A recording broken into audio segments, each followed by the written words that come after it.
पूर्वतन मंत्री नवकिशोर दास को हत्या घटना राज्य सरकार सीबीआई तदंत करंतु ए दाबी रखिचंती नव दास को झियो दीपाली दास। नव दास को परिवार लोके संदेह प्रकाश करुछंती जे एहार तदंत आगको बढ़ु नाही। किछि दिन पूर्वरु दीपाली दास गणमाध्यम को कहिथिले जे तांको बापांकु जने पुलिस अधिकारी जरिया रे हत्या करा जायछि। बीजेपी अनेक विधायक मो बापांको हत्याकांड को नहीं अनेक टीका टिप्पणी करुछंती। अनेक समय यह प्रसंग करुछंती।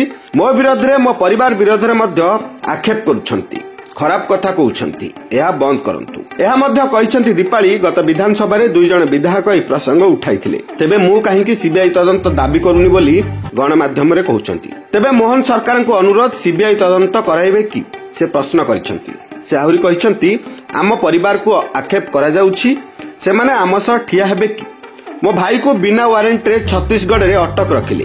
एपटे आज मो बापांको हत्याकांडर तदंत पई लेखा मागुछंती। तेणु मु मुख्यमंत्री को अनुरोध करूछि आमको डाकी आलोचना करी आगको बढ़ंतु। Report Durga TV.